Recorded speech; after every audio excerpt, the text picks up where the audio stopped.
Praise the Lord. We may be seated. And at this point, we will be having communion. Praise God. Sa mga kasama po namin via online, rock, I hope you also have prepared your communion elements. Do not miss out the opportunity that we can gather together and partake of the bread and drink from the cup. A memorial, sabi ng Panginoon, this is the memorial. And the memorial reminds us of what Christ has done for all of us. And not only the implication nito sa ngayon, kung hindi ang implication nito sa darating. The power of the work of Christ doesn't only change us now. In our midst of sickness, He is our healer. In the midst of brokenness, He is our wholeness. In the midst of persecution, He is our strength. Not just in the now, but even in the days to come. The future is the brightest for everyone who truly believes in the Lord. You might be encountering a challenge right now. If you're sick, hallelujah, the Lord promised that there will come a time that we will no longer be sick. We will no longer experience being weak even when it comes to our flesh. That is the inheritance of those that are in the Lord. But right now, kung kayo po'y may karamdaman, opportunity po ito para po dumaloy ang kagalingan ng Panginoon sa inyo. Let us pray. Father, we give you glory. Let's all lift up the bread. Father, as we lift up the bread to you today, we thank you that it is all about you. Allow your people to focus on you. As we lift up the bread, ikaw po ang amin pong inaala-ala. Na kung sino man sa amin, Panginoon, na may karamdaman, may sakit, dumaloy ang iyong kalakasan at kagalingan sa buhay ng bawat isa. We are confident, Lord, na perfect ang ginawa po ninyo. Kaya alam namin, Lord, that your people will experience freedom over sickness and disease as we continue to trust in you and rely, Lord, in the power of your resurrection. We just bring back to you all glory and all praises. In Jesus Christ's name, amen. Let's all partake by faith.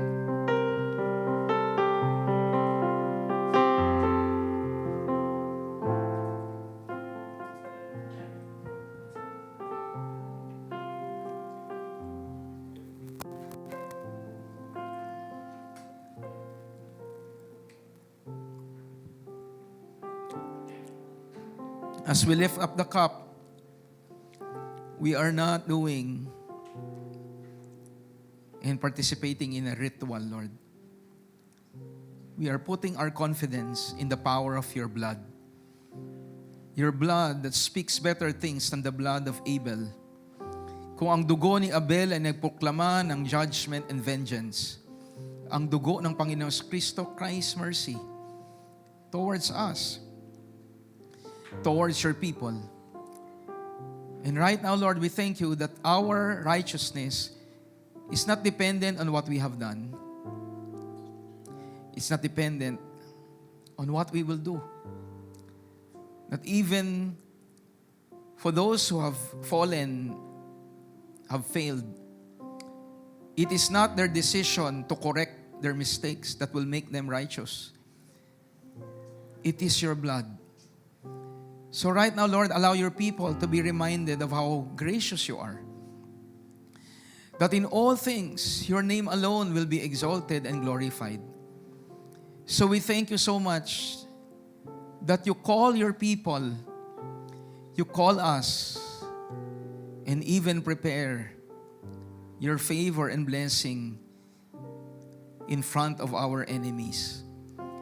So thank you, Father, for your amazing grace today. And we thank you, Lord, that our God, whom we trust, will never ever fail us. You will never ever fail us. You have given us assurance of eternity. So in this present moment of struggles, we rest that we are secured in the hands of God. Thank you, Father, for your loving mercy. Thank you, Father, for your loving mercy. And we just bring back to you all glory and all praises. In Jesus Christ's name, Amen. Let's all partake by faith. Thank you, Jesus. Can we all, can anyone who is sick po, if you feel that you need prayer today, you can rise up from where you are seated now, stand up. And we will proclaim God's favor over your life, that healing will flow. Father, lahat po ng tumayo, na alam nila sa kanilang katawan ay meron po silang dala-dala na karamdaman. Naniniwala po kami, Panginoon, na higit pa po ang ginawa po ninyo sa buhay ng bawat isa. Lord, there's nothing that you cannot do. Nabuhay ka mula sa mga patay. And I pray, Lord, that everyone who is standing right now in whatever sickness or disease your people are going through, I declare your complete freedom and deliverance in the name of Jesus Christ. We cancel out any infirmity, any weakness, and from the crown of the heads of your people down to their feet, let the anointing, the resurrection power of the Lord Jesus Christ flow in the bodies of your people. And we are confident, God, that you will remain faithful to your promise. Healing is available towards your children. So thank you so much for today. Hold our lives. Hold everyone's life in the palm of your hands. And keep your people focused, that you have not forgotten them. You have not forgotten us. Even those that are joining us via Rock, let the healing of God flow in the lives of everyone. In Jesus Christ's name, amen and amen. Can we give the Lord a clap offering of praise? Pakisabi nga po, kung meron kayong katabing tumayo, pakisabi niyo sa kanya, you are healed by the blood, by the stripes of Jesus. Amen. God is so good. So muli po, magandang araw po sa bawat isa. Good morning po. Pakibati naman po ang iyong katabi na isang magandang umaga. Amen. Maganda po ba ang araw? Maganda po ba ang umaga? Bakit maganda ang umaga? Dahil nandiyan ka. Diba? Nandiyan ka. Maganda yung araw dahil nandiyan ka. Of course, because of the Lord Jesus Christ. So we are already on our second Sunday, and we are continuing with our lesson po, entitled, Incomparably Glorious is God Our All-in-All. So haba po nating nararanasan at natutuklasan ng Diyos ay dakila sa lahat. Masabi natin na wala tayong ibang kailangan kundi ang Panginoon. At ang Diyos lang ang lahat-lahat sa atin. Can you hear an amen? And before we continue, I'd like to send lang po a reminder, no, medyo nagbago po yung layout natin. Anyone po who has a toddler po na hindi pa po kaya po sa kids church natin, you can, if there is a need for you to utilize yung pong atin pong area doon, yung reception area, okay, doon po kayo pwede magstay para po ang ingay po ay makontain at yung pong entrance natin po ay binago na po natin. No? So pagpasok po ninyo, ito na pong area na to at may ensure po natin, diba, na lahat po tayo ay nandito sa loob. Unless na lang po talagang wala ng silya. Okay? So, kasi marami po ang mahilig doon sa labas. Hindi naman tayo mga anak sa labas. Tayo ay mga anak sa loob. Anak ng Diyos. Kaya tayo nasa loob tagi. Diba? So, I pray that it might not be comfortable for you at this point, but you understand, no, yung atin pong direction para sa araw na to. Amen po. So let us now proceed to the Word of God. Ang atin po main text ay nasa Romans chapter 11 verse 36. For from Him and through Him and for Him are all things. And because of that, to Him be the glory forever. Amen. Sapagkat ang lahat ng bagay ay nanggaling sa Kanya at nilikha ang mga ito sa pamamagitan niya at para sa Kanya, purihin ng Diyos magpakailanman. Amen. Tayo po'y manalangin. O Diyos, Ama ng mga Panginoon sa lahat, as we study your word today, I pray that we will not just study the word, but we will live according to the power of the word. Lord, allow your people to be focused today. And may we hear not just the word being preached, but we hear your voice coming alive. Because ang sabi po ninyo sa inyong mga salita, alam ng mga tupa ninyo ang tinig nyo. So Lord, we allow you to make your voice clear this morning. And we focus upon you. In Jesus Christ's name, amen. So dito po sa mga talata pong ito, which we covered po starting last week, clear that when the Apostle Paul declared that all creation is from Jesus, through Jesus, and for Jesus, and of course the Lord, God, naging conclusion niya, all glory and honor to God forever. Okay, we all know that God is the beginning of all things. The Lord is the beginning. He is the sustainer and even the reason of all things. Pag sinabing from Him, siya ang simula. Pag sinabing through Him, siya ang nagsosustain. At pag sinabing for Him, siya ang reason or dahilan ng lahat ng bagay. So lahat talaga nagpo-point sa ating Panginoong Jesucristo. So if that is the truth, then all glory should go to God. Nakuha niyo po yun? So napakasimple lang. At ang maging realization natin, kung wala ang Diyos, wala tayo. Diba? So kung nandyan ang Diyos, salamat na nandyan tayo. At hindi lang tayo basta mag-i-exist. Bagkus madideclare natin that God is my all in all. That without God, I am absolutely nothing. I need God. Can I hear a big amen? Okay? And because the Lord is the beginning, the sustainer, and the reason for all things, hallelujah, there are three things that we can expect from God. Diba? Siya po ang pinanggagalingan ng lahat ng bagay. So nangangahulugan na may mga bagay siyang patuloy na gagawin bilang reflection ng kanyang kadakilaan. And we covered last week that first, He is abounding. Sabi nga natin, abounding. So ang Diyos ay patuloy na magiging mapagbigay sa atin. Okay? When we talk about the glory of God, we often think about yung glory niya kagaya na sa Old Testament. That is part of it.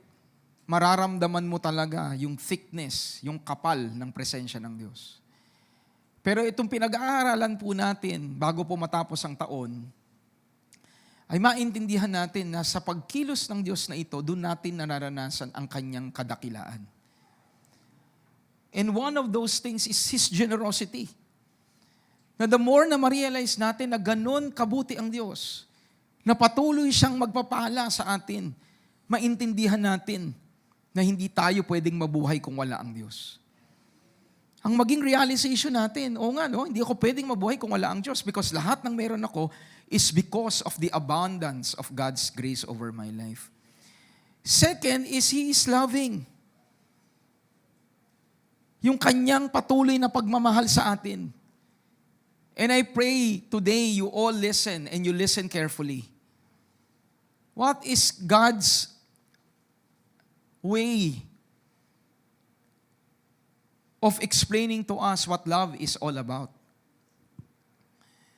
So, yung glory ng Panginoon is nakikita sa kanyang patuloy na pag-ibig. And lastly, next week we will cover po, the Lord will continue to lead us. At ano po ang essence ng leading? Even at times when you have lost track, He would bring us back to where we're supposed to be. Ganyan po ang Panginoon. He will desire always to lead us. At ang prayer lang natin is that we will always have that humility to be led by God. Can you hear an amen? So today we cover loving. Sabi nga natin, God is so glorious that He continues to love you. Pastor, anong koneksyon ng pag-ibig ng Diyos sa kadakilaan niya? Makikita natin dito.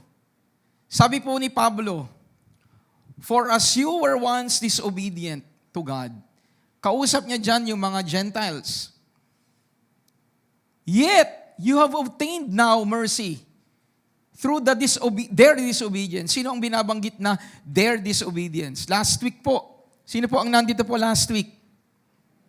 Hallelujah. Ano po paalala sa atin? Pag hindi po kayo naka-attend the previous Sundays, dahil tayo po ay nagte-teleserye, di ba? Mas maganda po bago po kayo pumaten ng church, di ba? Ay napanood niyo yung dati. Di ba? Kasi wala tayong panahon para balikan. So yung binabanggit po dyan, their disobedience pertains to the Jews. Yung katigasan ng ulo ng mga Hudyo, ang sabi dyan, it led God, their disobedience led God to show mercy to the Gentiles.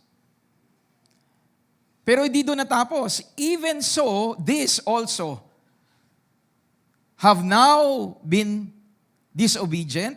Sino yon? The Gentiles naman. That through the mercy shown you. Paano natin nasabi ng mga hentil? Kasi ito po'y liham sa mga taga-Roma.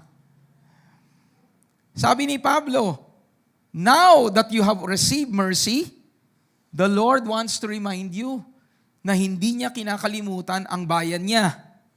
He will now turn His attention to the Jews. Kung papaano kayo binigyan ng habag at awa, ganon din ang gustong ibigay ng Diyos sa mga Hudyo. Kaya ano po ang sabi niya? For God has committed them all. Sino yung all? Both the Jews and the Gentiles to disobedience, that He, God, might have mercy on whom? On whom? Nandyan po sa screen ang sagot. On whom? On all. Sino yung all? Both Jews and Gentiles. At tayo ay kasama sa mga hentil. Basahin natin sa Tagalog. Napakaganda po. Dati kayong mga hindi Hudyo ay suwail sa Diyos. Pakitignan nga yung katabi mo. Mukhang suwail ba?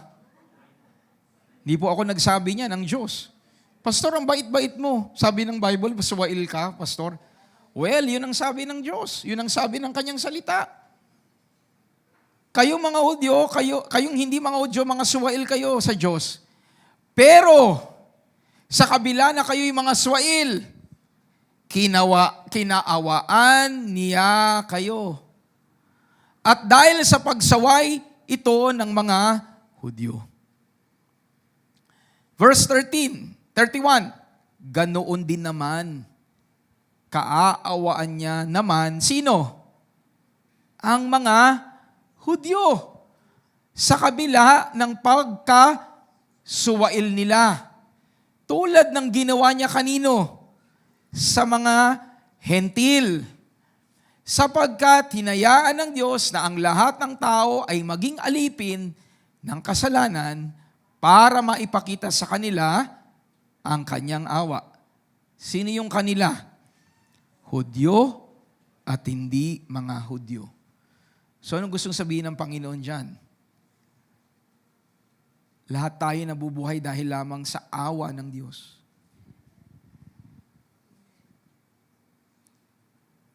We cannot boast anything before God. At yan po ang konteksto ng Roma, Kabanatang 11. Pinaalala ni Pablo sa mga hentil, huwag kayong mayabang. Kasi ang mga Gentiles, di ba, they accepted Christ. At dumating sa point na nagmamalaki. At sabi ng Panginoon through Paul, huwag kayong magmalaki. Dahil kaya dumating ang awa ng Diyos sa inyo, dahil matigas ang ulo ng mga Hudyo, ibinaling ang awa ng Diyos muna sa inyo. At ngayon, nakatanggap na kayo ng awa, babalik ang Diyos sa mga Hudyo. Dahil kung papaanong kayo ay swail, pero kinahabagan, kinawaan, sila din ngayon na swail, kahahabagan, at patuloy na bibigyan ng oportunidad ng maranasan ang awa ng Diyos. para lahat ng tao magkaroon ng pagkakataong maranasan ang awa ng Diyos. So, meron po ba tayong maipagmamalaki? Wala.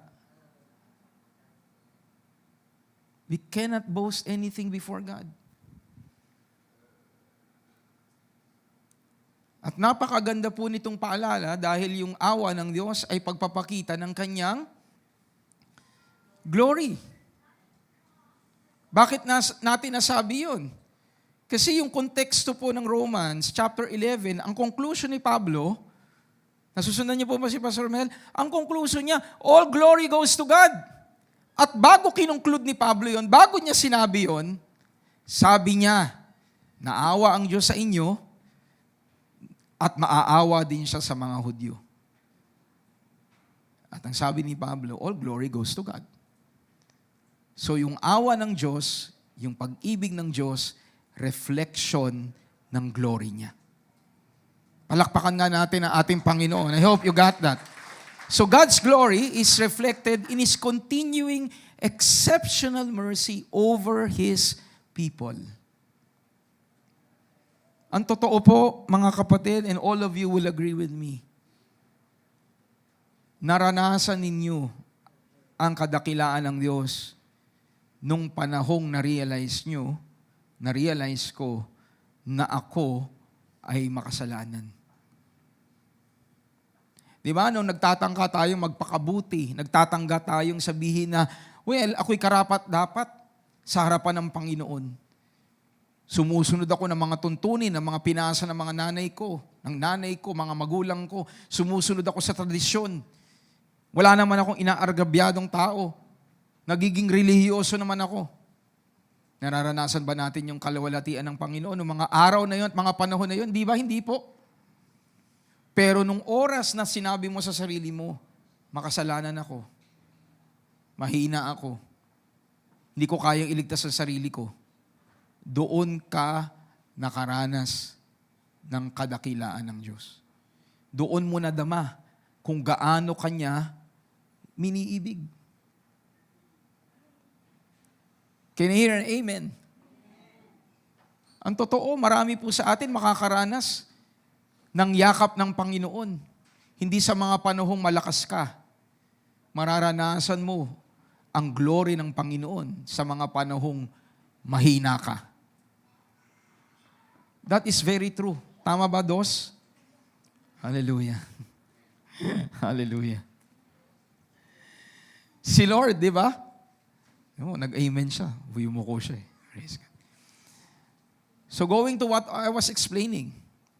So ibig sabihin, if you want to experience more of the glory of God, look at the love of God. Can you hear an amen? Ang kadakilaan ng Panginoon ay hindi po contained lamang sa panahong tayo sumasamba. Sa panahong tayo nananalangin. Actually, nararanasan natin ang glory ni Lord sa panahon ng kahinaan natin. Are we saying then na okay na magkasala tayo? Of course not. Pero hindi natin maaalis ang katotohanan na ang kadakilaan ng Panginoon ay nagniningning sa gitna ng sitwasyon na madilim. Sa gitna ng kahinaan, nandoon ang kadakilaan ng Panginoon. Can we give the Lord a clap offering of praise? Hallelujah. Let's go to Romans chapter 9. Diba? This is part of what God wants us to understand. Sabi po dyan, what if God wanting, basahin na po natin sa Tagalog, ganun din naman ang Diyos. Nais niyang ipakita ang kanyang kapangyarihan at matinding galit sa mga makasalanan. So klaro po na ang Panginoon galit sa kasalanan. Can I hear a big amen? We covered last month that God is holy. Perfectly holy ang ating Panginoon. Pero sa kabila niyan, ano pong sabi ni Pablo? Sa kabila ng kagustuhan ng Panginoon ay ipamalas ang kapangyarihan niya at matinding galit niya sa kasalanan. Pero, ano po sabi? Pero, minabuti niyang tiisin muna ng buong tiyaga ang mga taong dapat sanang lipunin na. At sino yung pinapatungkulan dito ng mga taong dapat lipunin na? Lahat tayo. Even the Jews. Can I hear a big amen? Sino ang aamin na dapat tayong lipulin ng Diyos? Pero sa kabila na ang Panginoon, dapat tayong lipulin. Ano pong sabi niya? Mas pinili niyang, verse 23, minabuti niyang tiisin muna at buong tiyaga na tanggapin ang mga karapat-dapat na lipulin at maparusahan. Ginawa niya ito para ipakita kung gaano siya kadakila sa mga taong kinaawaan niya, na inihanda niya noon pa para parangalan. Ito'y walang iba kundi tayo na mga tinawag niya. Sino nagsasalita dito? Sino nagsulat? Si Pablo na isang Hudyo. Sino ang kanyang kausap? Mga Hintil. So kahit Hintil, kahit Hudyo, lahat tayo ay kinaawaan lamang ng Diyos. Hindi lang mula sa mga Hudyo, kundi mula rin sa mga hindi Hudyo. If you read through sa English, ang sabi dyan, and I would like to use this as sa atin pong analogy. Ang sabi dyan, He endured with much long suffering the vessels of wrath. Yung mga sisidlan. At sino yung sisidlan ng galit ng Diyos? Sino po? Tayo. Tayo yung kinagalit, kinamumuhuian ng Diyos dati. Klaro po, you are vessels. We are all vessels of God's wrath. Pero what did God do? He made known the riches of His glory on the vessels of mercy, which He had prepared beforehand for His glory. So even so, now whom He called, not of the Jews only, but also of the Gentiles. So what did the love of God do to you and me? We were previously vessels of wrath, but we are now vessels of God's glory. At pag sinabing vessels of glory, we are vessels of mercy.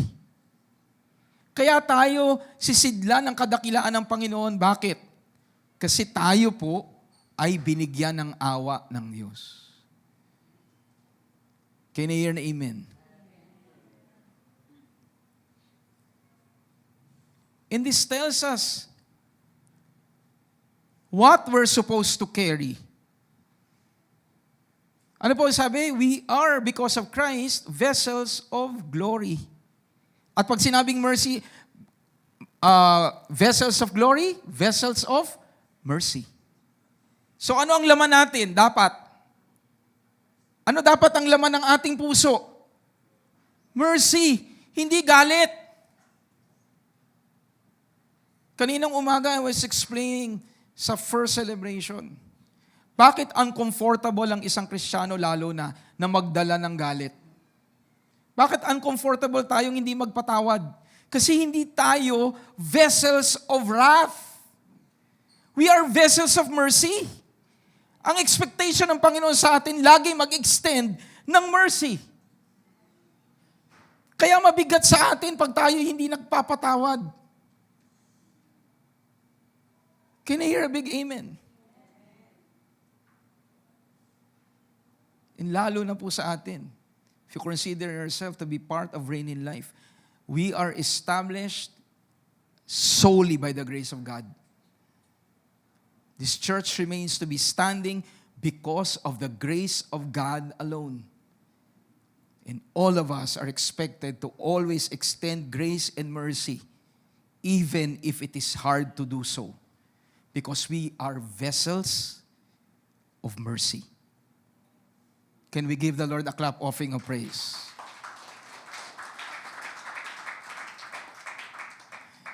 I was explaining kanina 8 o'clock. Ganun ang pagtitimpi ng Panginoon. Kay Noah, think about it. Yung commitment ng Panginoon sa tao. Ilan po ang naligtas lamang nung panahon ni Noah? Ilan po sila? 8. Sa milyong-milyong tao, 8 lang. Pwede na sanang sinabi ni Lord, 8 na lang naman kayo eh. Hayaan ko na ang covenant ko sa tao. Pero ganun po ba ginawa ni Lord? Preserve niya ang 8 na kumilala ng kaparaanan ng kaligtasan ng Diyos. Are you following what I am explaining this morning? It is all because of the mercy of God. The reason why I'm standing here is because of the grace of God. Because of the mercy of the Lord. Napakabuti ng Panginoon sa bawat isa sa atin. Can you hear a big amen? Does this mean, Pastor, that we will tolerate sin? Of course not. Ang totoo, if you receive the mercy of God, you will not live in sin. But we will all agree that sometimes people make mistakes. Kanina umaga po, alam niyo po, I have never looked at it that way. Si David po, when he committed adultery,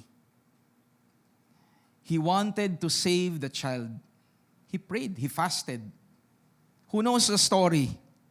This is not part of the lesson, pero alam niyo po, when you're seeking God, every Sunday, every time that you join in corporate worship, kahit po ako na nag-share na, the Lord reveals things. He reminded me the life of David. When he fell into sin, what did he do? He wanted God to save that child.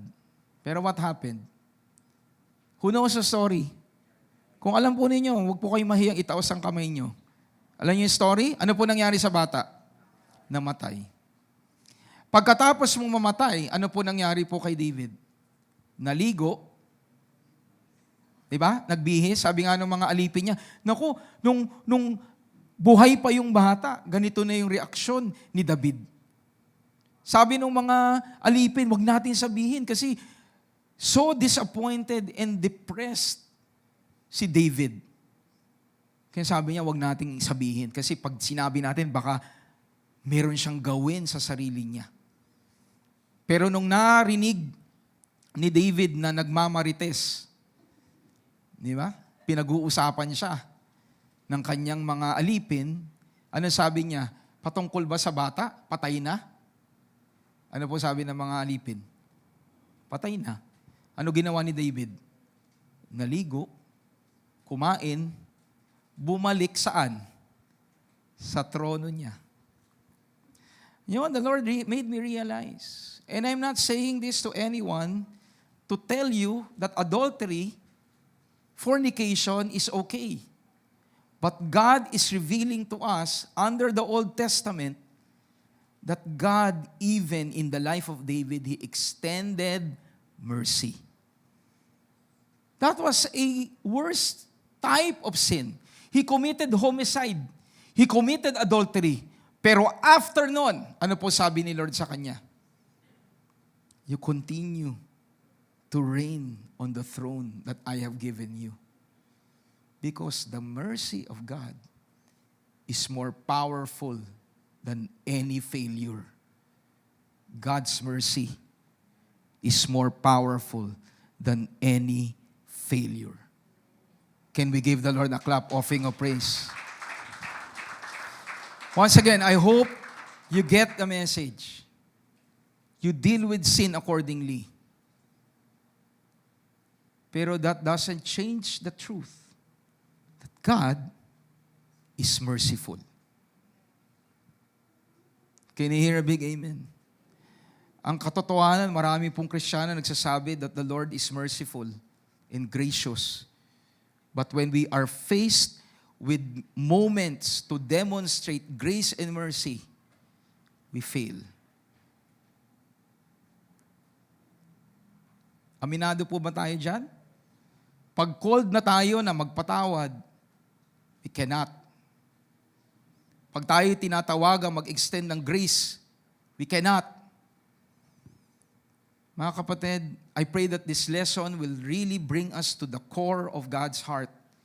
He is glorious, and that means He is forever loving. Can we give the Lord a clap, offering a praise? Sige po, malakas sa palakpak para sa Panginoon. The word glory, alam natin, last week we covered, ano po ang Greek word ng glory? Ano po? Doxa. Hallelujah. Doxa is our esteem of God. Yung ating paningin sa Diyos. So the more that we grow in our esteem of God, at anong estima natin sa Diyos? Mahabagin si Lord. Merciful ang Diyos. And we are vessels of mercy. Can I hear an amen? Sabi po ni Jesus Christ, di ba we have this, kasabihan, na yung pong mga taong malapit ng pumanaw. Di ba, when they are on their deathbed, yung kanilang mga saloobin, di ba, yung mga sasabihin nila, bago malugutan ng hininga, di ba, sinasabi natin, truth lahat yun. Di ba, kaya yung mga mahilig sa mga telenovela, di ba, yung mga mamamatay na si ganyan, di ba, parang, yan na, sasabihin na yung sikreto, kung sino ba talaga yung, kung anak ba siya talaga o hindi. Di ba, yan yung mga, biglang sasabihin, biglang may commercial. Di ba? Sabi natin, yung mga sinasabi sa mga huling sandali, mahalaga. Can you hear an amen? Di ba, we have this tradition, pag Holy Week, 7 last words. So kung papaano yung sinasabi natin, yung mga sinasabi ng isang taong papanaw, mahalaga, na mga salita na iiwan, ang Panginoong Jesucristo bago siya pumanaw, meron siyang 7 last words. At isa po sa kanyang very familiar na 7 last words, Father, forgive them, for they do not know what they are doing. Nandyan pa po ba tayo? Sabi ni Jesus, Ama, patawarin mo sila, hindi nila alam ang kanilang ginagawa. Kanina umaga, I was saying, if you are faced with a challenge to forgive, go back to the words of Christ. Lord, baka nagawa niya yon dahil hindi niya alam ang ginagawa niya. I choose to forgive. We are vessels of mercy. We are vessels of glory. We are never vessels of wrath. And everyone says, Amen. Tanungin mo yung katabi mo, meron ka bang dapat patawarin? Ano sagot niya? Ang sagot niya, Pastor, ako. Di ba? Di ba? Ako ang dapat niyang patawarin. Mga kapatid, let us embrace this to heart. Let us be a forgiving people. And we owe it to God to be always extending mercy. If there's a need to be corrected, definitely you will be corrected. But do not harbor unforgiveness. And everyone says, and everyone shouts, palakpakan nga natin ang ating Panginoon. Hallelujah. The Word of God. So sinasabi natin dito, di ba, from vessels of wrath, we are now vessels of glory. So we were elevated by God. We were elevated by the Lord because of His mercy. At yung mercy ng Panginoon is in Greek. Elelio or Eleeo. Eleeo or pwede rin pong Eo. Kaya kung maaalala po ninyo yung pong, sino nakakaalala po ng song na Mercy is Falling? Mercy is falling, is falling, is falling. Di ba? Tapos pagdating sa chorus, ano sinasabi? Eyo, I receive your mercy. Ayun pala yun. Di ba? Ayun pala yun. Kagaya nung isang song, di ba, yung sa tribes. Di ba meron dong tribes? Anong portion ng kanta na yun? Eyo, eyo, eyo I saw a video nung writer, nung ginagawa yon, they just wanted to do something joyful. And then, so plinat sa song, tapos they were amazed. When they tried to search the meaning, sa isang language pa lang, ibig sabihin po nun is joy. Kagalakan and parang path of something. But both are, yung word na yon, no, na yung call na yon sa isang language is a declaration of joy and peace. Palakpakan nga natin ang ating Panginoon. Hallelujah. So, yung mercy ng Panginoon is what has elevated us. At ang salitang ito is to have pity, mercy on, and to show mercy. And when you study deeper ang meaning na to, sabi mo sa katabi mo, makinig ka. Ang ibig sabihin nito is to show mercy as God defines it. Pag sinabing mercy, at ito po yung ginamit, yung kaawaan ng Diyos nang naaayon sa paningin ng Diyos. Hindi sa paningin natin, kundi sa description ng Panginoon kung ano ibig sabihin ng kaawaan. And the word accords with the truth, meaning the covenant. And this word expresses God's covenant loyalty, mercy. Basically, pag sinabing mercy, nakapaloob sa commitment at loyalty ng Panginoon under a covenant. Alam niyo, ang awa ng Diyos ay pinaloob niya sa tipan. Hindi siya magbabago. Mamaya makikita natin yan. Ang kaawaan ng Panginoon, dinesisyon niyang gawin towards us. Can I hear a big amen? I don't know about you if you're listening to the message. God is so good. He is so good and He will continue to love. At itong salitang ito, when you go deeper, yung extended mercy, showing pity, ang object po nitong salitang ito is to help people who are afflicted. Ano po yung ibig sabihin ng afflicted sa Tagalog? Yung mga nahihirapan. Pag sinabing mercy or awa, ibinibigay ng Diyos sa mga nahihirapan. Ano pa? People who are seeking aid. Yung nangangailangan ng tulong. And not only that, to bring help to the wretched. Ano ba yung wretched? Durog. Wasak. Yan ang ibig sabihin ng mercy. Yung mga durog ang buhay. Yung mga basag ang buhay. Yan ang mga nangangailangan ng kanyang awa. Can I hear a big amen? And let me tell you this, tayo ay dinidescribe ng Panginoon ngayon na vessels of mercy. Ibig sabihin, aminin natin na ang buhay natin dati ay wasak, durog, walang buhay, walang liwanag, kahit kapiraso. Pero nang pumasok ang awa ng Diyos sa buhay natin, tayong dating durog, basag ang buhay, binuo ng Diyos. Yan tayo ngayon. Can we give the Lord a clap offering of praise?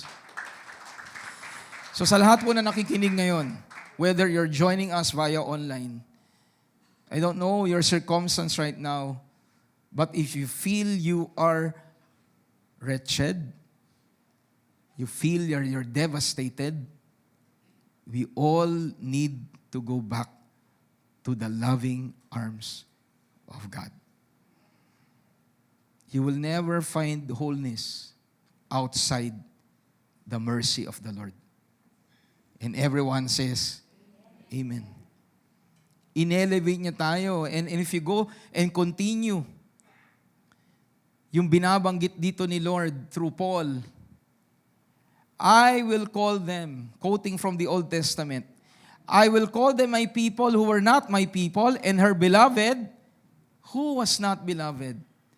And it shall come to pass in the place where I said to them, you are not my people, there, you shall be called sons of the living God. Sa ASND, ang sinasabi ng Diyos sa aklat ni Hoseas, ang dating hindi ko mga tao ay tatawagin kong mga tao ko. At anong karuktong? Ang dating hindi ko mahal ay mamahalin ko. Hallelujah. Ang mga sinabing, kayo'y hindi ko mga mamamayan.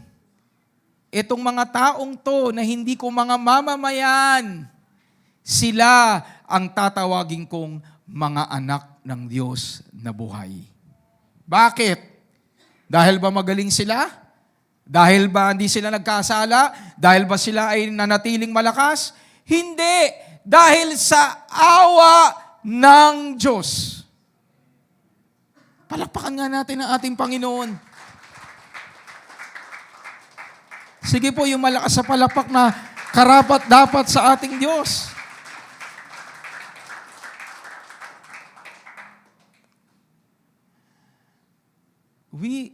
Kanina, and I'm saying this also to all the youth na nandito, even yung mga young adults, or lahat na tayo in general, at times you will feel that you are not loved. Pero sinasabi ng Panginoon sa araw na ito, at least merong isang tunay na nagmamahal sa iyo. At walang iba yan kundi ang Diyos. Mga kabataan, hahanapin ang pag-ibig. At minsan ini-entertain ang kasinungalingan ng kaaway. Hindi ka mahal ng magulang mo. Lagi kang pinapagalitan. Of course, reminder sa mga magulang, do not exasperate your kids. Sabi po sa Ephesians chapter 5 o 6. Di ba? Huwag nating pagurin din ang ating mga anak ng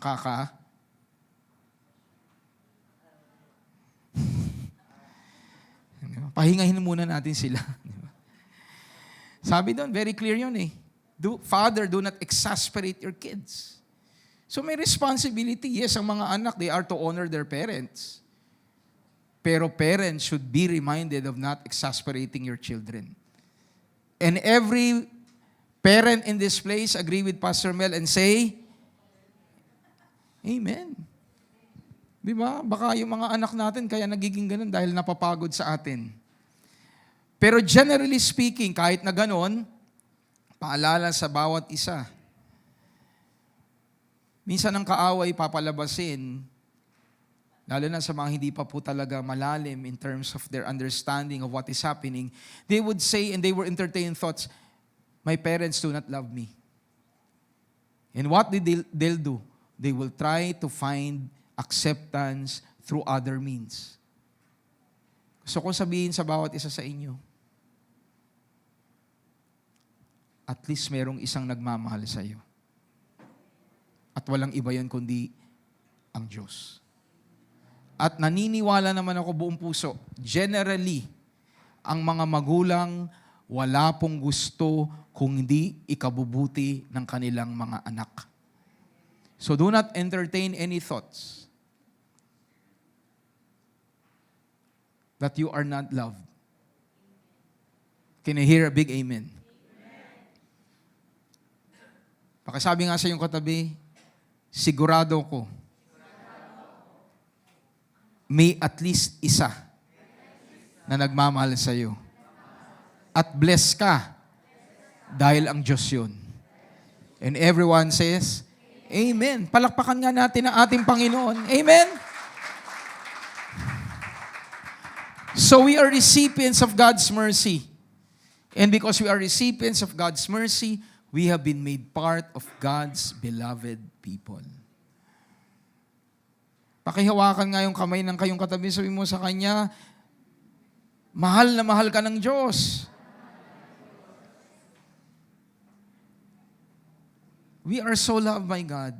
Pastor, even in my failures, even in my mistakes, even in my shortcomings, ano po ang sagot? Amen. Are we saying then na okay tayong manatili sa kasalanan? Of course not. Dahil ganun tayo kamahal ng Panginoon, kaya niya tayo binigyan ng awa para tayo ay hindi na maalipin pa ng kasalanan. Pero even, uulitin ko po, even in your failures, His mercy and His love remains to be there. Can I hear a big, big amen? So God's mercy, as we continue, as we have defined the word in Greek, is contained in His loving covenant with us in Christ Jesus. Inilagay ng Diyos ang commitment niya na patuloy tayong mahalin sa isang tipan. And let us look at, basahin na muna natin dito po sa Tagalog, sa English, for if the blood of bulls and goats and the ashes of a heifer, sprinkling the unclean, sanctifies for the purity of the flesh, how much more shall the blood of Jesus, who through the eternal Spirit offered Himself without spot, cleanse your conscience from dead works, so that you can serve the living God. What is Paul explain, or what is the writer of Hebrews trying to explain here? Pag tinignan natin ang lumang tipan, ang kaparaanan ng paghuhugas ng kasalanan o pagtatakip, pagpatay ng hayop, yun po ang focus noon ay hindi ang budhi. Ang focus noon ay ang panglabas. Walang kakayahan ng dugo ng hayop. Walang anumang sakripisyo ang magiging sapat para hugasan ang budhi ng tao. Can I hear a big amen? That is very clear. Ang sanctification sa Old Testament ay puro panglabas. Kahit na masunod ng tao yun sa letra, to the letter, ang naa-address lang nun, laman, panglabas, external, hindi ang loob. Pero ang dugo ni Jesucristo, iba. Ano po ang sabi? The blood of Jesus Christ cleanses your conscience from dead works so that you can serve the living God.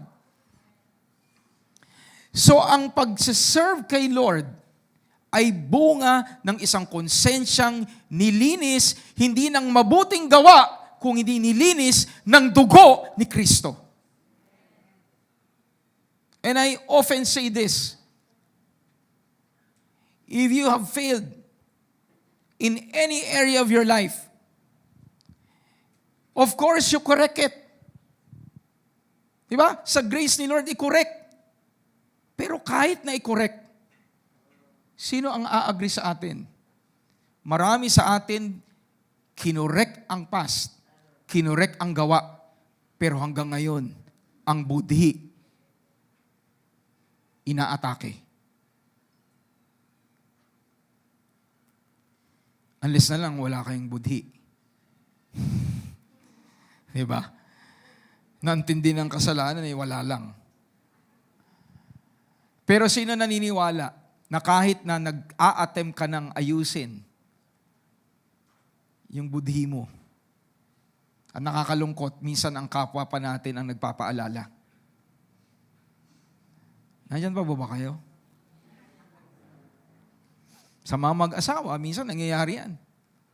Diba? Yung naging mistake ng 20 years ago. Nakakalimutan mo ba? Nakakalimutan mo na ba? Nung araw na tayo ay nag-away, nung nakalimutan mong ilabas yung basura, Di ba? Di ba may oras pa, may timestamp pa. Babalik. Tapos sasagot yung asawa, kaya nga hanggang ngayon nagsisikap ako na itapon yung basura. Kahit na ginagawa niya yung responsibilidad niya, karga-karga pa rin niya sa budhi niya. Bakit? Kasi hindi mabuting gawa ang lilinis sa budhi natin. Ang lilinis sa budhi natin, ang dugo ng Panginoong Jesucristo. Palakpakan nga natin ang ating Panginoon. And I would like to issue this to every one of us. Even those that serve God. I know that we have the right intention and motive. Pero lagi nating tatandaan in our failures, no amount of good work will be enough to satisfy your conscience. Only the blood of Jesus has the power to cleanse your conscience. And everyone says, Amen. Hallelujah. Kung nakakalinis ang mga ito, di lalo na ang dugo ni Kristo. Sa pamamagitan ng walang hanggang banal na espiritu, inialay ni Kristo ang sarili niya bilang handog na walang kapintasan sa Diyos. Ang dugo niya ang lilinis saan? Sa ating puso't isipan, yung konsensya, para matalikuran natin ang mga gawaing walang kabuluhan at paglingkuran ang Diyos na buhay. So mahalaga po ba ang dugo ni Kristo? Amen. We cannot serve God without the blood of Jesus. And the blood of Jesus is the only reason why we can do good works. Pastor, ano ibig sabihin ng dead works? Anything that you do to pacify your conscience is dead works. Uulitin ko yon. Kahit na mabuti pa ang ginagawa mo, pero ginagawa mo yan para mabawasan ang nararamdaman ng budhi mo, ang tawag dyan, dead works.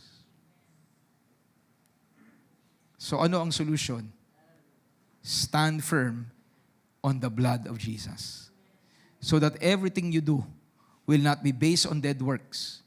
Everything you do will be works that are good, and you will be able to please the living God. Can we give the Lord a clap offering of praise? Hallelujah. Kaya si Kristo, anong result? Kaya si Kristo ang ginawang tagapagmagitan sa atin at sa Diyos sa bagong kasunduan, the new covenant. Sapagkat sa pamamagitan ng kanyang kamatayan, tinubos niya ang mga taong lumabag sa unang kasunduan. Dahil dito, matatanggap ng mga tinawag ng Diyos ang walang hanggang pagpapala na ipinangako niya. And what is the reason? The blood of Jesus. And I would like to emphasize what Jesus did here. Sabi dyan, He is the mediator of the new covenant by means of death. So bakit na-establish ang bagong tipan? Or papaano na-establish ang bagong tipan? It was established by the death of Jesus Christ. And what is that? That is the greatest expression of God's love towards you. Can you hear a big amen? The redemption of the transgression under the first covenant, that those who are now called may receive the promise of eternal inheritance. Are you part of God's people? Bahagi po ba kayo ng bayan ng Diyos? Bakit? Because of the mercy of God. And now you have the mercy of God. What do you now have? Sabi dyan, you have the promise of eternal inheritance. Sa madaling sabi, tayong lahat ay tagapagmana ng Diyos. Bakit? Tayo'y tagapagmana dahil simpleng mga anak tayo ng Diyos. Amen? At hindi po tayo basta naging anak ng Diyos dahil sa gawa natin. John chapter 1 clearly tells us that those that have received, believed, diba? The name of God, the name of Jesus Christ, they have been given the right to become children of God. Not born out of the will of man, not by the will of flesh, not by the blood of man, but by the will of God.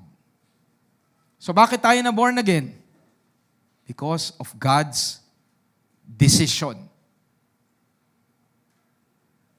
to bring us mercy. Klaro po? So kanina binabanggit ko, we are not children outside. Hebrews chapter 12. We are not children born out of wedlock. Sabi mo nga sa katabi mo, pagdating sa Diyos, sa relasyon natin sa Diyos, hindi tayo anak sa labas. San tayo? We are legitimate children of the Lord. Amen. And I'm saying this even those that were born out of wedlock. Maaaring sa mundong ito, di mo naman pinili na yan ang nangyari sa iyo. Yan ang buhay mo. You became a child out of wedlock. Wala ka nang magagawa doon. Pero itong katotohanan, ganyan man ang buhay mo, sa grasya ng Diyos, lehitimo ka namang anak ng Diyos. Because you were born again. Because of the blood of Jesus Christ. Can we give the Lord a clap offering of praise? Sige po, malakas sa palakpak para sa ating Panginoon. Hallelujah! Tingnan po natin na napakabuti ng Diyos, diba? Napakamapagmahal niya. At yung pag-ibig niya, sinasabi natin, reflection ng glory niya. We often say, di ba, na ang glory ni Lord, whenever we come together in worship, nararamdaman natin yung pagbaba ng presence niya, nafe-feel natin.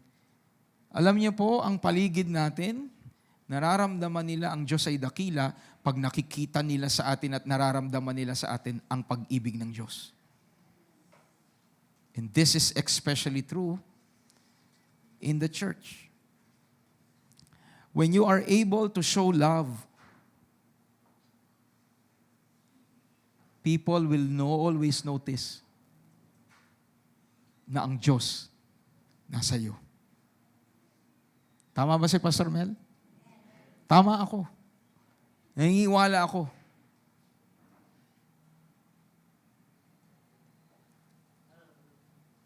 More often than not, when you allow the love of God to flow through you, people will sense God's glory. Can I hear a big amen? So as we are about to have our short break and have giving, the new covenant is the covenant of love. Why? Because it was through the sacrifice of Jesus Christ, it was established.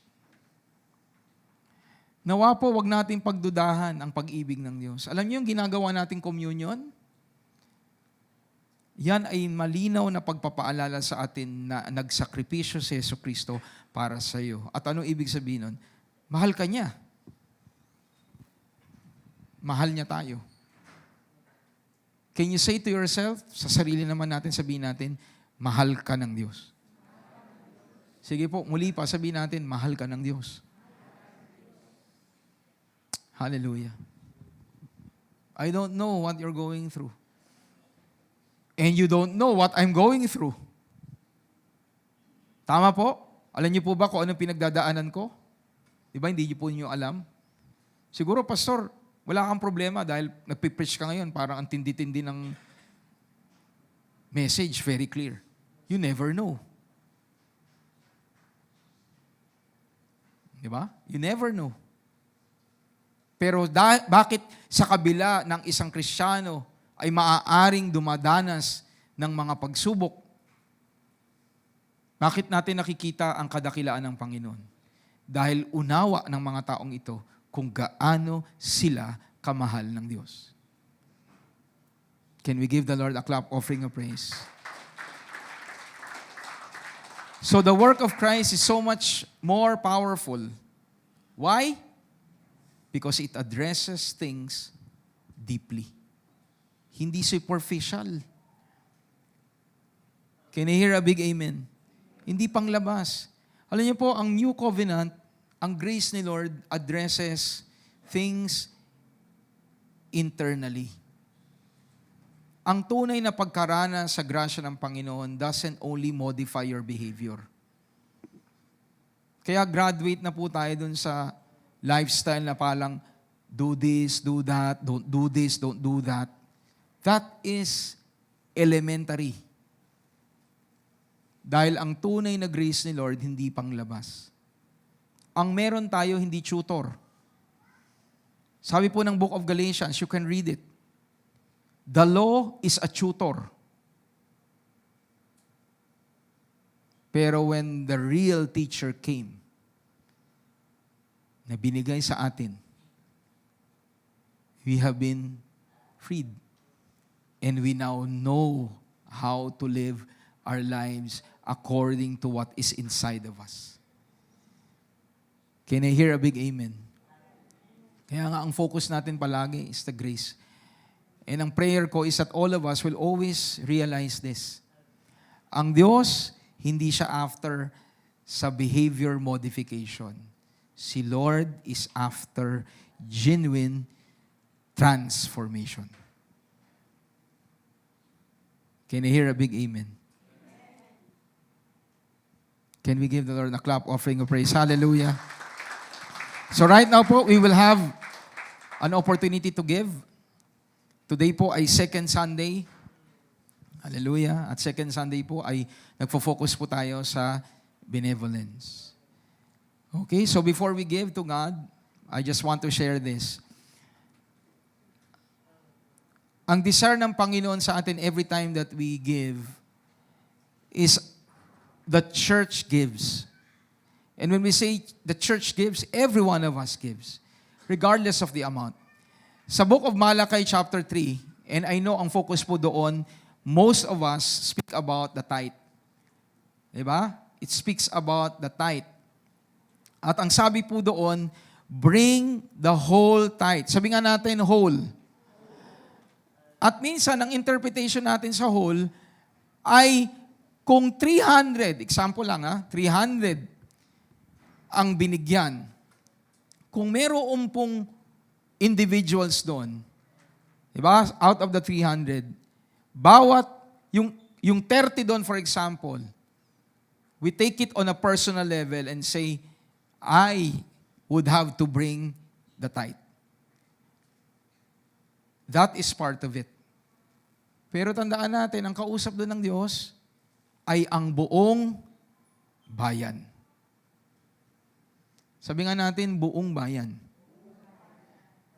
So nung sinabi ng Panginoon, dalin ang ikapo at ang kaloob, ang kausap niya, lahat. Sabi nga natin, lahat. And this remains to be the intent of God, even in the book of 2 Corinthians. Sabi doon ng Panginoon, all of you have received the grace of God, that though Christ was rich, He became poor, so that through the poverty of Jesus, you will become rich. At sabi doon, nilay down ang groundwork so that we can give abundantly. At sinabi doon ni Pablo, let each one decide to give according to what they have received. So pag sinabing time ng giving, ang expectation po doon, lahat. Can you hear an amen? Pastor, paano ako magbibigay? Wala. Yun ang mentality mo. Because naniniwala po kasi kung wala tayong tinanggap, ibig sabihin, walang binigay si Lord. Can you hear an amen? Kawawa naman tayo kung hindi tayo tumanggap kahit anuman mula sa Diyos. Paano tayo mabubuhay kung walang binigay si Lord? So the point that we would like to drive at this morning as we give, regardless of the amount, make your decision to always give something. Let this be the heart of everyone who is part of Reign in Life. Si Lord ang bahalang mag-judge regarding sa amount.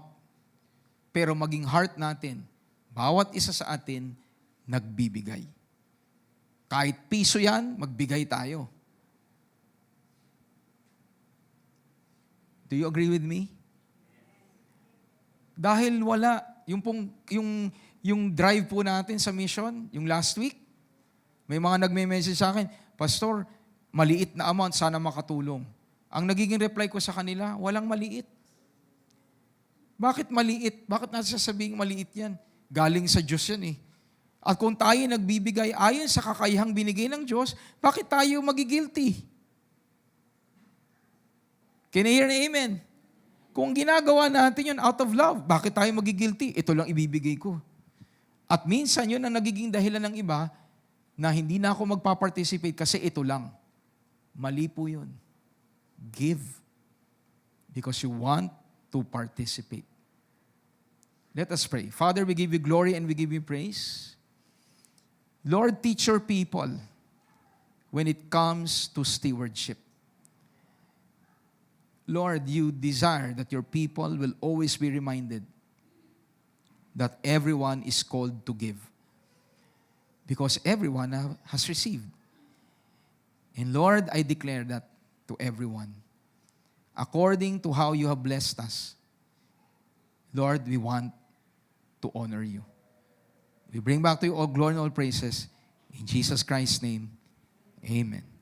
So right now, let's all give and let us give according to how God has blessed us. God is good. Thank you po, Tatay.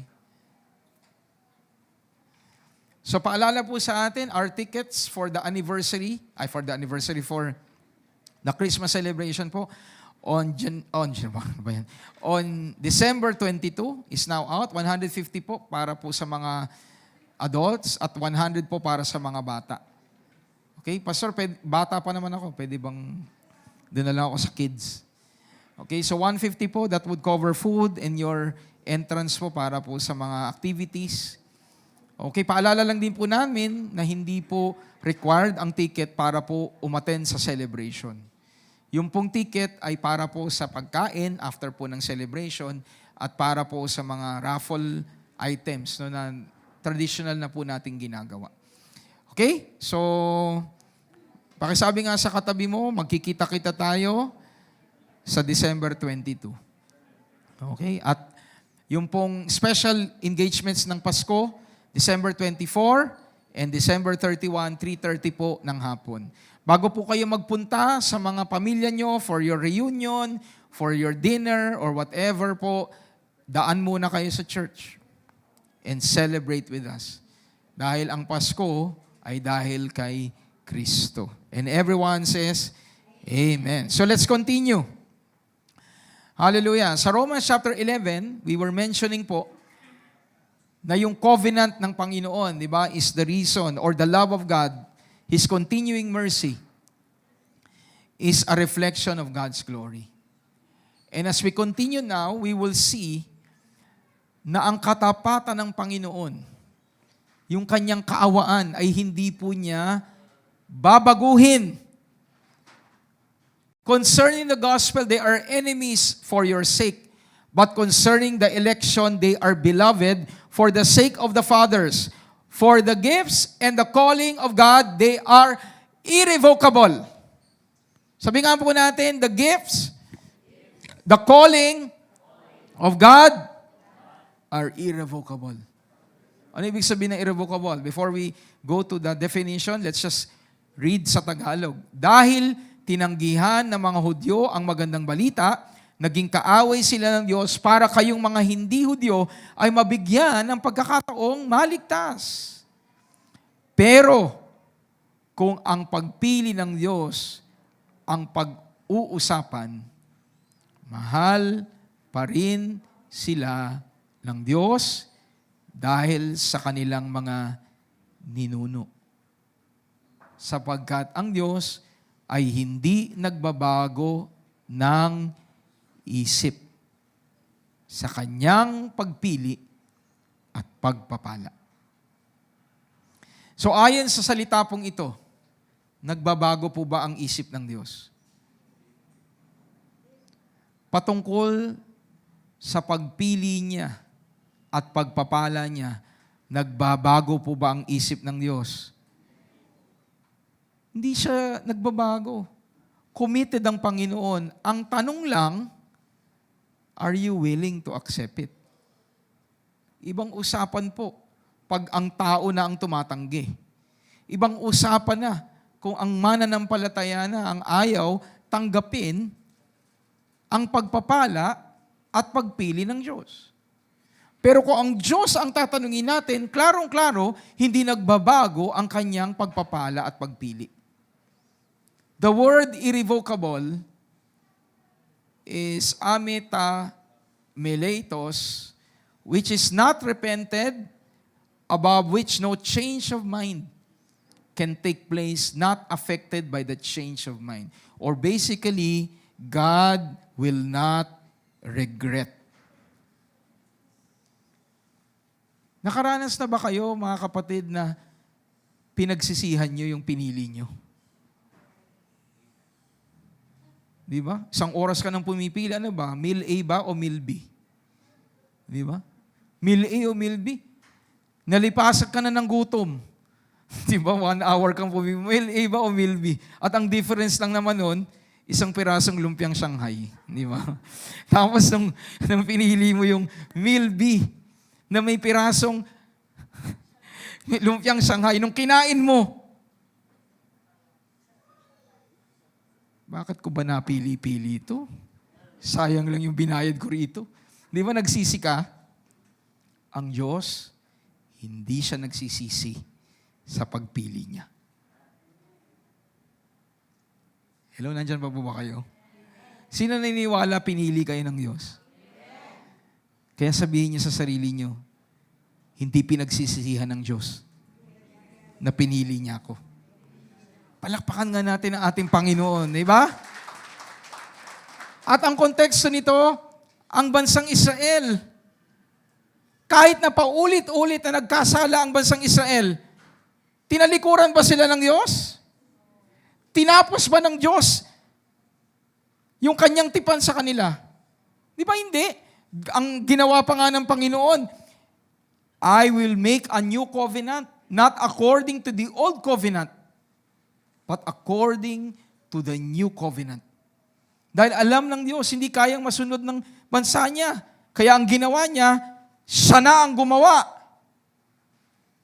Pastor, bakit natin nasabing si Lord ang gumawa? Si Jesus Christ. Bumaba siya. Di ba? In-establish niya ang new covenant dahil sa pagsunod niya at paghahandog niya ng buhay niya. Nandyan pa po ba tayo, mga kapatid? Hindi pa ba tayo gutom? Hallelujah. So God won't regret extending loving mercy towards us His people despite of our weaknesses. Sino po dito ang nagiging mahina at times? Pakitaas kayong kamay. Kahit na alam ng Panginoon, kahit malakas ka ngayon, alam ni Lord, baka next week, magiging mahina ka. Kaya hindi sasabihin ni Lord, naku, bakit ko ba ito pinili? Nandyan pa po ba tayo? Kaya ang totoo, when you understand how loving and merciful God, mauunawaan natin lahat tayo kwalipikado.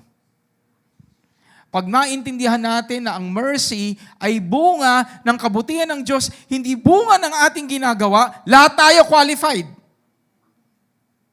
Mula sa kaliwa ko hanggang sa kanan ko, wala. Kahit yung nakikinig dito sa online, lahat tayo qualified.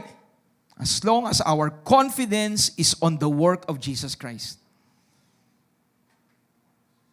Nandiyan pa po ba tayo? Despite of your weakness. And I tell you, when we understand how weak we are, the more we will experience how strong God is. Habang tayo ay nakatayo sa ating sariling kalakasan, you will end up falling. Pero the moment that you trust in God's grace, you will never fall. Can you hear an amen? When you acknowledge that it's not by your strength. At ngayong araw na to sinasabi ng Panginoon, hindi niya pinagsisisihang pinili ka niya. Can you hear an amen? The question that I would like to answer now is, why would God continue to show loving mercy? Bakit siya palaging magmamahal? Do you want to find out bakit laging magmamahal ang Diyos? Sino po ang interesado? Baka po yung ibang dito sa pwede na pong umuwi. Joke lang. Joke lang po. Sino po ang interesadong gustong malaman na ang Diyos patuloy na magmamahal? Bakit po? Let's go to something very basic pero most often we forget. Beloved, let us love one another. Basahin na nga natin sa Tagalog. Mga minamahal, mag-ibigan tayo. Dahil ang pag-ibig ay mula sa Diyos. Ang umiibig sa kanyang kapwa ay anak ng Diyos at kumikilala sa Diyos. Ang sino mang hindi umiibig sa kanyang kapwa ay hindi kumikilala sa Diyos. Dahil ang Diyos ay pag-ibig. Ipinakita ng Diyos ang kanyang pag-ibig sa atin nang isinugo niya ang kanyang kaisa-isang anak dito sa mundo upang sa pamamagitan niya ay magkaroon tayo ng buhay na walang hanggan. Sino po dito ang may buhay na walang hanggan? Kaya tayo may buhay na walang hanggan dahil, sabi diyan, minahal ka ng Diyos. Tatanungin ko po ulit, sino dito ang may buhay na walang hanggan? Ibig sabihin, you are loved by God. Hindi ka pwedeng magkaroon ng buhay na walang hanggan kung hindi ka mahal ng Diyos. Tatanungin ko kayo ulit, sino dito ang may buhay na walang hanggan? Nangangahulugang mahal ka ng Diyos. Can you hear a big amen? At kanina sinasabi natin, paano natin malalaman na patuloy na magmamahal ang Diyos? Simple lang ang sagot. Kaya magpapatuloy magmahal ang Diyos dahil siya ay pagmamahal. Why would God continue to love? Because God is love. Let me ask you a question. Kung sa loob ng 1 segundo, huminto si God na magmahal, pag-ibig pa ba siya? 1 segundo lang. 1 segundo lang na hindi magmahal ang Diyos. Masasabi pa po ba nating ang Diyos ay pag-ibig? Sino magsasabi pong amen? Nakalimutan ng Diyos magmahal ng 1 segundo, Pag-ibig pa ba siya? Pag-ibig pa ba siya?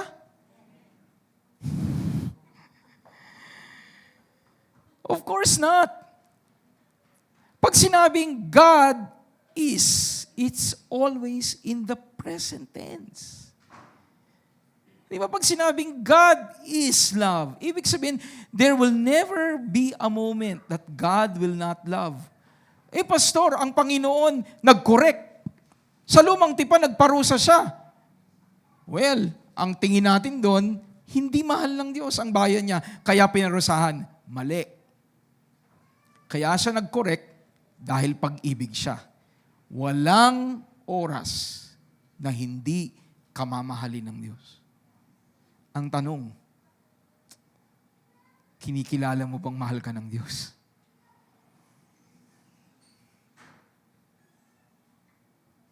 Uulitin ko po, walang segundo na hindi ka iibigin ng Diyos. God loves me always. Can we give the Lord a clap offering of praise? Hallelujah. Sige po, malakas sa palakpak para sa Kanya. And I've mentioned, di ba, na ang Diyos natin ay holiness. Kaya even when He extends love, nandun yung holiness niya. At dito makikita natin in the same context na sinasabi ni Juan, magmahal kayo dahil ang Diyos ay pag-ibig. At sa talatang Siyam, anong sinabi niya? Ipinakita niya ang pag-ibig niya, papaano? Nang isugo niya ang kaisa-isa niyang anak para maging sa pamamagitan niya, tayo'y magkaroon ng buhay na walang hanggan. And the Apostle John further brought it to verse 10. Pakibasa nga natin at the count of 3, 1, 2, 3.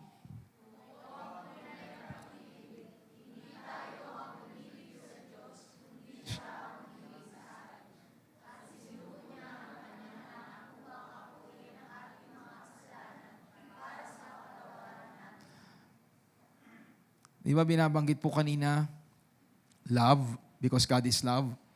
At dinefine dito kung anong love. Ibinigay si Kristo para akuin ang ating mga kasalanan. So kung inako ni Jesus ang ating mga kasalanan, ano ginawa niya doon? Tinanggal niya. So makikita natin dito mga kapatid, na pag ang Diyos ay nagparanas ng pag-ibig, pag merong kasalanan, iko-correct niya. Are you still here, church? When there is sin, because God loves, He will correct. Kaya kung kayo po ay may problema sa kasalanan, anong kailangan natin? Sabi natin, ang love ni Lord addresses sin. Di ba? Klaro, si Christ ibinigay at yan ang definition ng love. So sa lahat na nakikinig ngayon, kung may issue sa kasalanan, kahinaan, anong kailangan natin? Ang pag-ibig ng Diyos. Because the more that you grow and deepen in the love of God, I tell you, my brother, my sister, you will see yourself walking in righteousness and you will be walking in holiness. Can we give the Lord a clap offering of praise? Hallelujah! Sige po, pinakamalakas sa palakpak, marami na po tayong mag-lunch eh. So we can only expect God to continue loving simply because He is love. Whenever you turn to God, thank you, Lord, you are love. Lord, meron akong kasalanan, meron akong naging kalikuan. Lord, thank you for your love. And yung love na yun addresses my failures. Can I hear an amen? I'm almost done. 2 excerpts remaining. So God is the definition of love, which He demonstrated through His Son, Jesus Christ. Sana tanggalin na natin ang ating mga sariling definisyon ng pag-ibig. Binigyan na tayo ng Bible ng tunay na definisyon ng pag-ibig. At anong pag-ibig? Basahin nga natin sa Tagalog muli o sa English. Verse 10. In this is love, not that we love God, but that He loved us and sent His Son to be the propitiation for our sins. Or Tagalog po, ito ang tunay na pag-ibig. Hindi tayo ang umibig sa Diyos, kundi Siya ang umibig sa atin. At sinugo niya ang kanyang anak upang akuin ang ating mga kasalanan para sa kapatawaran natin. Sino ang pinatawad dito ng Diyos? And He will continue to extend forgiveness. Why? Because the Lord loves you. And when we say God's love, I'll end with this, to put things in context. God's love moves us away from sin towards His purpose rather than bring us to sin and far from God's purpose. Huwag tayong maniniwala sa pag-aalok ng pag-ibig na hindi ayon sa salita ng Diyos. Kahit na gaano pa yan kasarap, kahit na gaano pa yan sa isip mo ay ikabubuti mo, pag hindi yan naaayon sa kalooban at salita ng Diyos, yan ay peking pag-ibig. Dahil ang tunay na pag-ibig, ilalayo ka sa kasalanan. Ang tunay na pag-ibig, ilalayo ka sa kasalanan. At dadalin ka palapit sa purpose ni Lord. Pero ang peking pag-ibig, dadaling ka sa kasalanan. Paano natin malalaman na kasalanan? And far from God's purpose. Can you hear a big amen? This is so true. Sa panahon natin ngayon, dami na pong nagde-define. Ang dami pong expert sa love. Diba? Ang dami eksperto sa pag-ibig. Pero pag titignan mo naman ang ipinagmamalaking pag-ibig, hindi naaayon sa kalooban ng Panginoon. No, I heard a preacher, yung regarding po dyan sa issue po ng same gender relationship. Napakaganda po nung, I can't recall the pastor. Sabi niya, ang babae po, if you look at the creation, saan galing po ang babae? Saan? Sa tandyang ng lalaki. So, ibig sabihin, ang lalaki at babae is the design of God. A person will never fulfill the purpose of God pag lalaki at lalaki at babae. Dahil ang babae ay hinugot sa tabi ng lalaki. And God has a purpose for that. Kaya kahit na ano pa ang i-define ng paligid, na acceptable na to ng komunidad, acceptable na ito ng mga bansa, kung hindi yan acceptable sa salita ng Diyos, that will lead you away from God's purpose. You will be falling into sin, and that will never be good for you. Pastor, nandoon ako. What do I do? You need God's love. Because only the love of God can pull you out of sin and bring you closer to God's purpose. And everyone says, Amen. Can we give the Lord a clap offering of praise? And this doesn't only apply to that. Sa mga may asawa, do not be deceived. Diba?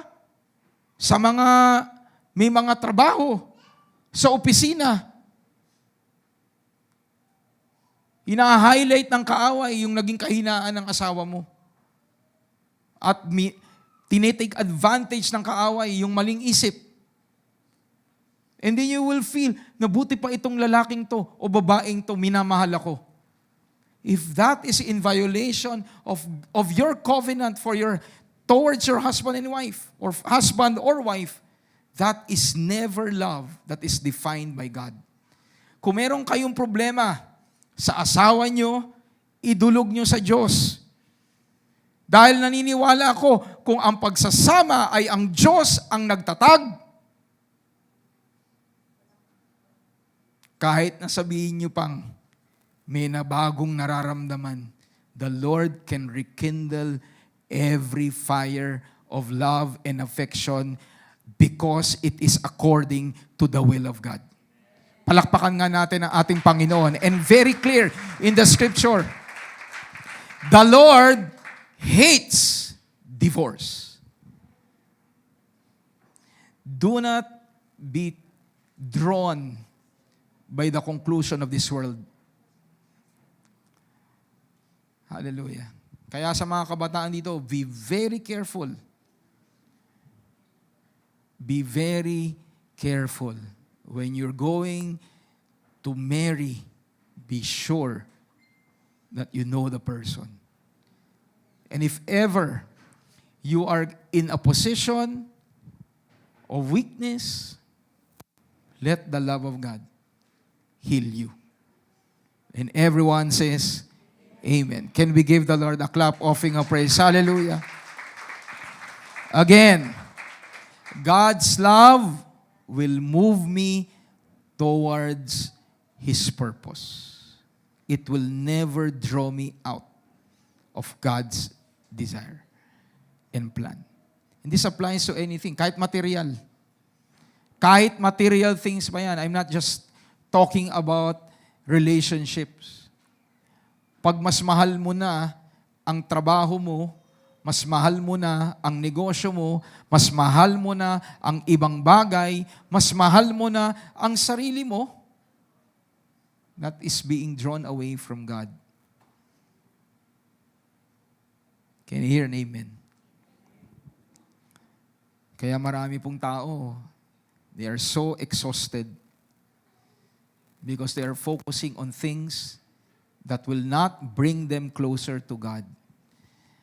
Pero I tell you, mga kapatid, as we conclude, anything that brings you closer to the Lord will cause you to fall in love even more with God. Amen? So in Christ Jesus, we have a relationship with our glorious God who is our all in all. He is abounding, He is loving, and He will continue to be leading us. Let's all rise up. Let's all rise up.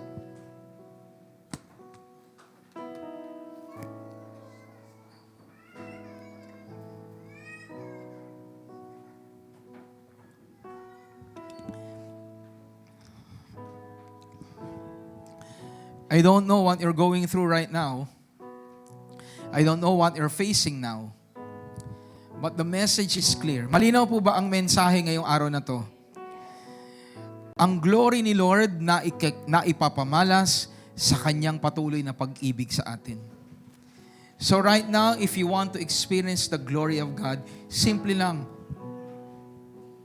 You ask God, Lord, alam kong mahal mo ko. Palalimin mo pa ang pagkakilala ko sa iyo. Maranasan ko pa ang lalim ng pag-ibig mo. Because the more that we experience a deepening of God's love, the more you will sense God's glory in your life. And you will never feel alone. You will never feel discouraged. Because the love is in you. I'm reminded of Romans chapter 5, binabanggit doon, now hope does not disappoint us because the love of God has been poured out in our hearts through the Holy Spirit. You know, the more that you realize how much God loves you, you will never lose hope. You will never lose hope. Kahit nasa pinakamadilim pang bahagi ng buhay mo, hindi ka mawawala ng pag-asa dahil ang pag-ibig ng Diyos pinasagana sa ating mga puso. And just like what we have heard a while ago, isa lang ang definition ng love. That God gave His one and only Son to pay for our sins. This is love. This is love. that God gave His one and only Son to free us, to redeem us from sin. Let's look at Jesus this morning. Search me, search us, Lord, and may we find ourselves in your mighty presence. Thank you, Lord. Lord, you've searched me. You know my way. Even when I fail you, I know you love me. Your holy presence surrounding me. In every season, I know you love me. I know you love me. At the cross I bow my knee, where your blood was shed for me. There's no greater love than this. You have overcome the grave. Your glory fills the highest place. What can separate me now?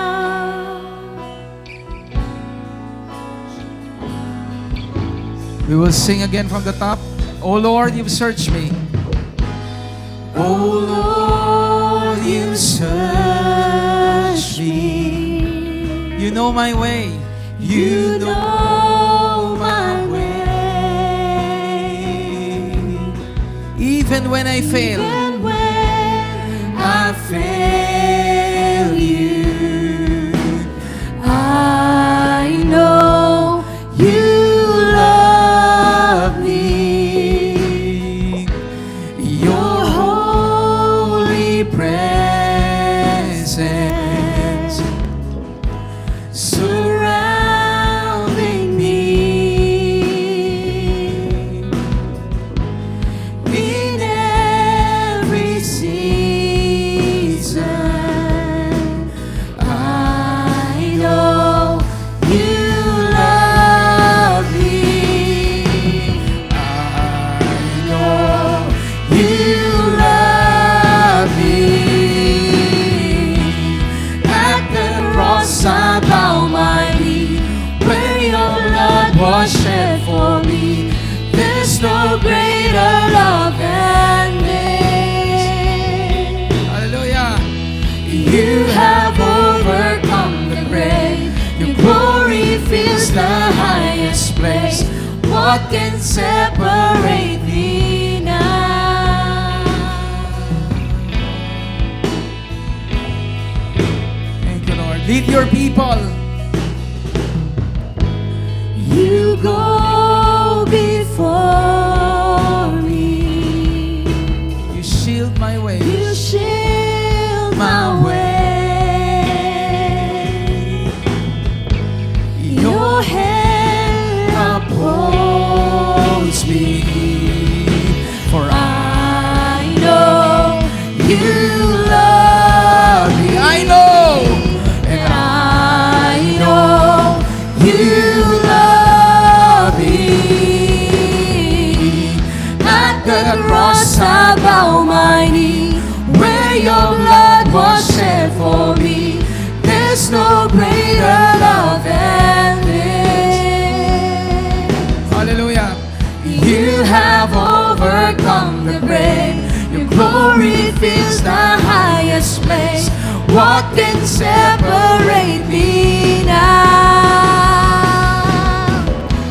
At the cross I bow my knee, where your blood was shed for me.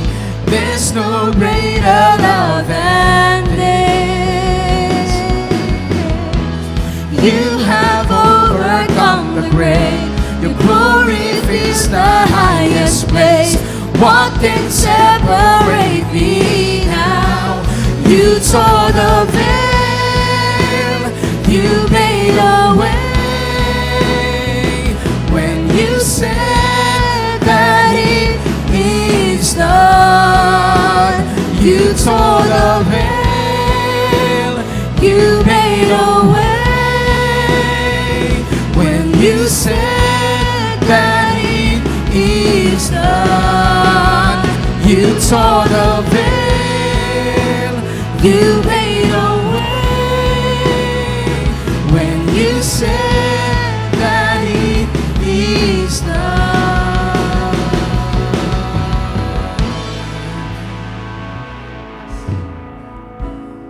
When everything else fails,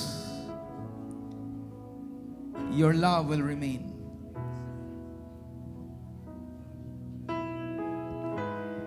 And when this earth fades, falls from my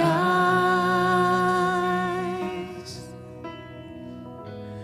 you stand before me, and I know you love me, and I know you love me. I know, and I know you love. I know, hallelujah. And I know you love. I know you love me. And I know you love me. At the cross I bow my knee, where your blood was shed for me. There's no greater love than this. You have overcome the grave. Your glory fills the highest place. What can separate me now? At the cross, and at the cross I bow my knee, where your blood was shed for me. There's no greater love than this. You have overcome. You have overcome the grave. Your glory fills the highest place. What can separate me now? You tore the veil. You made a way when you said that it is done. You tore the veil. You made a way when you said that it is done. You tore the veil. You made a way when you said that it is done. You tore the veil. You made a way when you said that it is done.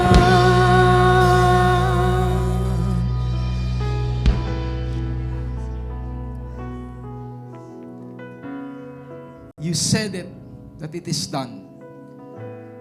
You proclaim it, that it is finished. And we trust in your perfect work. Lord, in everything that is going on in the lives of your people, I may not know it, but you know it, Lord. So let your people rest in your love. Your word is so clear. Who is he who accuses who is he who condemns? If it is God who justifies, no one can condemn. If it is God who has paid for the sin, no one can accuse. Lord, we thank you that the work of your Son Jesus is settled. Your people at times may fall. Your people at times may lose track. But we thank you that you are our loving Father who always brings us to the path of righteousness. And anyone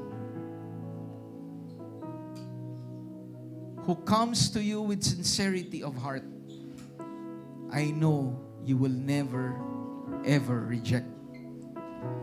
So allow your people to rest in your great love. Nothing has changed. Nothing before you has changed. Because in the first place, our standing before God is not based on what we do. It is based on what Christ has done. So today we trust in your great love towards your people. At kung meron man dito, and even those listening that are struggling when it comes to sin, or struggling when it comes to a difficult situation right now, Lord, I declare your love to be upon them. Lord, I declare your mercy to be upon your people. Lord, we thank you that you are forever loving. You are forever merciful. And anyone who repents, anyone who trusts in you, your mercy will be towards them. So allow your people to rest in your mercy. At sa lindong ito, Panginoon, when there is a need for us to extend grace and mercy, we are reminded that we are not vessels of wrath, but we are vessels of God's glorious mercy. Let people around us experience how loving God is. And may people around us realize that freedom from sin is because of the love of God towards them. So we thank you today, and we just bring back to you all the glory and all the praises in Jesus Christ's name. And everyone says, Amen and Amen. Can we give the Lord a clap offering of praise? Hallelujah. So may I call on the kids, if you can come in front. Anyone celebrating his or her birthday po, ito pong linggong ito? Meron po ba? Huwag po mahiya. Wala po. Di po tayo maghihingi ng pakain. Meron po ba? Wala po. Si Ate Bel, yes, of course. Meron pa po ba? Aside po kay Mayora. Hallelujah. Kay Ate Ni. Meron pa ba? Wala na. Let us pray. Father, we give you glory and we give you praise. Starting off, Lord God, with people who are celebrating their birthday sa week na ito o nakalipas sa linggo. Lord, salamat sa grace ninyo sa buhay nila. Lord, I know that they have decided to follow you. And their following you at times may be challenging and difficult. Pero thank you so much sa pagbibigay niyo ng panibagong taon sa buhay nila ay pagpapakilala na kasama niyo sila. And you will never fail them. At anuman ang kanilang mga panalangin na naayon sa iyong kalooban, nagkakaisa po kami na ipagkakaloob ito kasama ng bagong taong ibinigay niyo sa kanila. So thank you so much for their love and use them always and even increase even more sa paglilingkod sa iyo. Salamat po. We just bring back to you all glory and all praises in Jesus Christ's name. Amen. Happy birthday to both of you. Let's all lift up our hands. Mga kids, wag mo nang aalis. Mga bata, hindi pa. Let's all lift up our hands towards God. The Lord bless you and keep you. The Lord make His face to shine upon you, be gracious to you. The Lord lift up His countenance, His smiling face, and give you shalom peace. I declare the grace of the Lord Jesus Christ, the agape, the unconditional love of our Abba Father, the fellowship, the communion of the Holy Spirit to be upon you, upon your family, biological and spiritual family, as we all together proclaim the gospel of our Lord Jesus Christ to people around us, to cities in Metro Manila and the Philippines, and even to the nations. proclaiming that Jesus Christ is coming back very soon. In the name of the Father, and of the Son, and of the Holy Spirit, in Jesus Christ's name, even sa mga kids na ito, the grace of God be multiplied. And everyone declares, Amen and Amen. God bless po. Pakisabi nga po, we are part of God's family kingdom. We are highly favored, greatly blessed, deeply loved, all because of our King in us, the Lord Jesus Christ. And everyone shouts, Amen and Amen. Sa mga nag-connect po sa atin via Rock, remember Rainy Life through Jesus Christ. We love you with the love of the Lord. Hallelujah. Amen. So God bless po.